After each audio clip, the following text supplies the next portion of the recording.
नमस्कार, आप देख रहे हैं न्यूज 18। मैं हूं आपके साथ मेनका चौधरी। इधर बीजेपी सोमवार से जन आशीर्वाद यात्रा निकालेगी। मोदी कैबिनेट में शामिल नए मंत्री यात्रा की अगुवाई करेंगे और 2022 के चुनाव अभियान का आगाज भी करेंगे।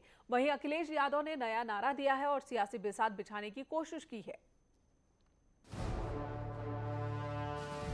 उत्तर प्रदेश में चुनावी तैयारियों को लेकर सियासी तकरार तेज हो गई है। बीजेपी अपनी सरकार की उपलब्धियों के नाम पर जनता के बीच जाने की प्लानिंग में है, तो विपक्ष भी आरोपों के जरिए जनता का दिल जीतने का दम भर रहा है। दोनों तरफ से दावे किए जा रहे हैं और 2022 में सरकार बनाने का ख्वाब हर कोई देख रहा है। चुनाव अभियान को धार देने के लिए बीजेपी जन आशीर्वाद यात्रा का सहारा ले रही है। यात्रा की जिम्मेदारी उन मंत्रियों को सौंपी गई है जो हाल ही में मोदी कैबिनेट का हिस्सा बने हैं। 2022 के चुनाव की तैयारी में जुटी बीजेपी अब जन आशीर्वाद यात्रा के जरिए वोटरों का आशीर्वाद लेने की तैयारी कर रही है। जन आशीर्वाद यात्रा के तहत प्रदेश के तमाम केंद्रीय मंत्रियों के अलग अलग जिलों और अलग अलग क्षेत्रों में रूट तय कर दिए गए हैं। इस आशीर्वाद यात्रा के जरिए प्रयास ये है कि सभी केंद्रीय मंत्री न सिर्फ इस कार्यक्रम के जरिए कार्यकर्ताओं से संवाद करेंगे, पार्टी के पक्ष में माहौल बनाएंगे, बल्कि सरकार के कामकाज को लेकर लोगों को जागरूक भी करेंगे। बीजेपी को उम्मीद है कि आशीर्वाद यात्रा से न सिर्फ चुनाव अभियान तेज होगा, बल्कि पार्टी को 2022 में जीत भी मिलेगी। दूसरी तरफ विपक्ष भी अपनी कसरत में जुटा है। एसपी अध्यक्ष अखिलेश यादव ने जनता के नाम एक खुला खत लिखकर सब आए सबको स्थान सबको सम्मान का नारा दिया है। इसके अलावा न्यू यूपी के निर्माण का संकल्प पूरा करने के लिए उन्होंने नई हवा है, नई सपा है, बड़ों का हाथ, युवा का साथ नारा भी दिया है। अपने खत में अखिलेश यादव ने एसपी शासन की कई योजनाएं भी गिनाई हैं। साथ ही वो बीजेपी पर भी लगातार हमलावर हैं। कुछ दिनों से, कुछ सालों से देख रहे हैं कि जो हमारे भारत की गंगा जमुनी तहजीब है उसको खत्म करने के लिए लगातार प्रयास हो रहे हैं। भारत की जो पहचान है उसको खत्म करने की कोशिश हो रही है। इसलिए आज समाजवादियों को इस बात का संकल्प लेना चाहिए कि हमारा भारत देश एक हो। हमारे भारत में रहने वाले लोग हम आपस में एक दूसरे से प्यार करते हैं, एक दूसरे के सहयोग करने वाले लोग हैं।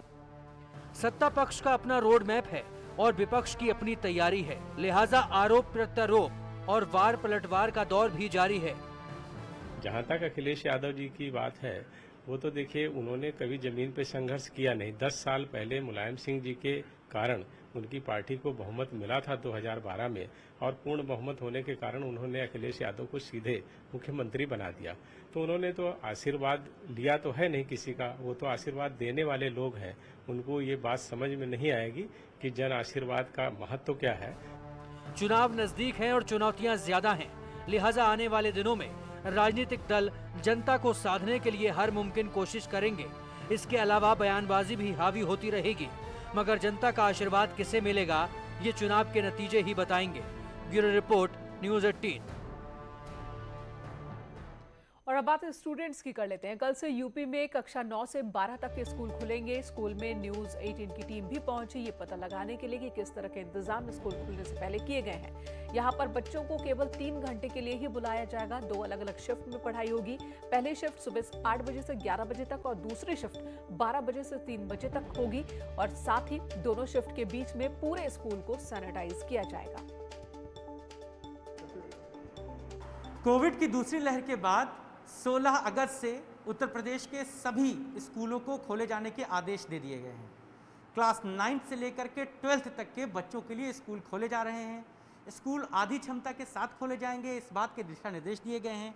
साथ ही साथ ये भी कहा गया है कि कोविड के जो नॉर्म्स हैं उनको पूरा किया जाए और जो कोविड को लेकर के एहतियात बरतने की हिदायतें राज्य सरकार की तरफ से गाइडलाइन में कही गई हैं उनको स्कूल पूरी तरीके से इम्प्लीमेंट करें। राजधानी लखनऊ के सीएमएस में हम आपको ले आए हैं, जहां पर स्कूलों में सैनिटाइजेशन जो है वो बस अब अंतिम चरण में है। क्लासों को देखिए किस तरीके से सोशल डिस्टेंसिंग के साथ मेंटेन किया गया है। चूंकि यहाँ पर जो चेयर्स लगी रहती थी बच्चों की, जो बेंचेस लगी रहती थी वो एक साथ लगी रहती थी, लेकिन चूंकि आधे बच्चों को बिठाना है, सोशल डिस्टेंसिंग का पालन कराना है। माध्यमिक शिक्षा में 50% की जो उपस्थित है उसके आधार पर विद्यालयों को खोलने का किया है। और हमारा प्रयत्न ये है कि कोविड-19 की जो गाइडलाइन है उसका सारे विद्यालय अक्षरशः पालन करें। बच्चों की सुरक्षा के लिए, उनके स्वास्थ्य के लिए पूरी चिकित्सीय व्यवस्था उपलब्ध रहे, इसके लिए जिलाधिकारियों को भी कहा गया है। और साथ में जो डिग्री कॉलेज और विश्वविद्यालय हैं वो भी ऑफलाइन उनकी टीचिंग का काम 16 तारीख से प्रारंभ होगा। इधर आज की एक तस्वीर आपको दिखाते हैं, कौशाम्बी की ये तस्वीर जहां पर बीजेपी विधायक संजय गुप्ता के तिरंगा यात्रा के दौरान भगदड़ मच गई। खबर है कि यात्रा में भीड़ जुटाने के लिए पेट्रोल की बोतलें बांटी गई थी और उसी को लूटने के लिए यहां मौजूद लोगों के बीच भगदड़ मच गई। बीजेपी कार्यकर्ता भी आपस में ही भिड़ गए।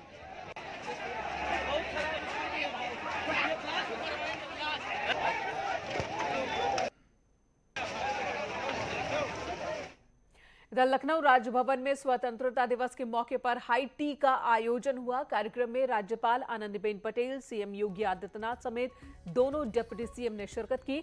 इसके अलावा कई मंत्री भी मौजूद थे।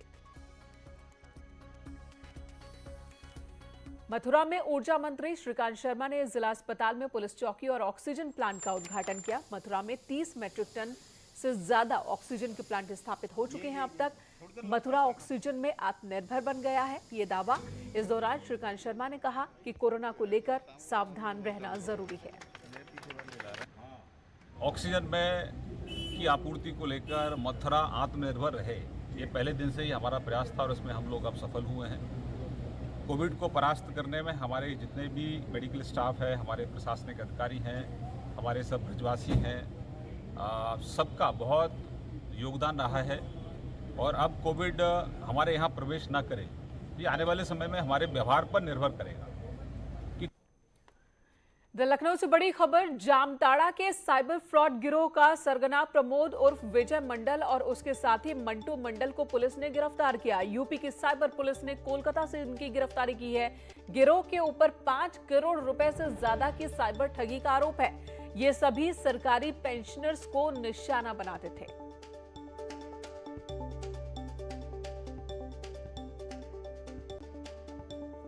एफआईआर जब दर्ज हुई तो जो गैंग प्रकाश में आया उसके जो मुख्य अभियुक्त हैं, एक प्रमोद मंडल और दूसरा मंटू मंडल, ये कलकत्ता से गिरफ्तार किए गए हैं। वहाँ पर मातंगिनी कॉलोनी थाना आनंदपुर से ये लोग गिरफ्तार हुए हैं और इसमें जो इनका आपराधिक इतिहास है वो अभी देखा जा रहा है। इसमें जो प्रमोद मंडल नाम का जो व्यक्ति है, यह एक बहुत बड़ा साइबर क्रिमिनल है जिसके विरुद्ध न सिर्फ उत्तर प्रदेश में बल्कि राजस्थान, तेलंगाना, महाराष्ट्र तथा झारखंड में भी काफ़ी मुकदमे पूर्व से दर्ज हैं। इधर फिरोजाबाद के थाना नारखी के गांव कोटला में मामूली विवाद में दो पक्षों के बीच मारपीट हो गई। दोनों पक्षों में लाठी डंडे और ईंट पत्थर चले हैं। इस मारपीट में दोनों पक्षों से 12 लोग जख्मी हुए। दोनों तरफ से केस एक दूसरे पर दर्ज भी करवाया गया है। सोशल मीडिया में मारपीट का वीडियो वायरल हुआ। न्यूज़ 18 इस वीडियो की पुष्टि नहीं करता।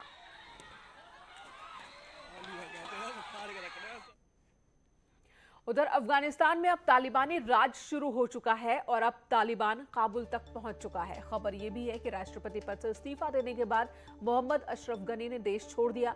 बताया जा रहा कि वो ताजिकिस्तान चले गए हैं। तालिबान अब तक 34 में से 29 प्रांतों पर कब्जा कर चुका है। इस वक्त अफगानिस्तान में रह रहे विदेशी लोगों में अफरा तफरी की स्थिति है। विदेशी सरकारों ने अफगान से अपने लोगों को निकालने की कोशिशें शुरू कर दी हैं। एयर इंडिया का विमान 129 यात्रियों के साथ आज दिल्ली पहुंचा।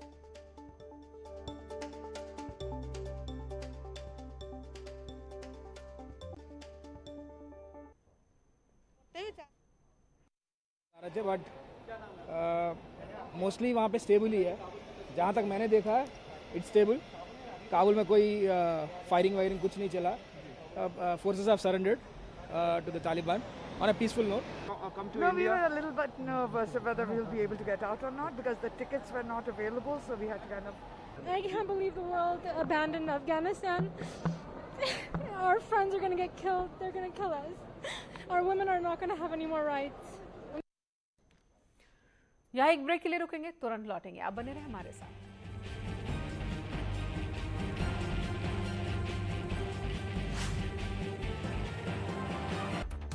आज़ादी की 75वीं वर्षगांठ पर रक्षा मंत्री राजनाथ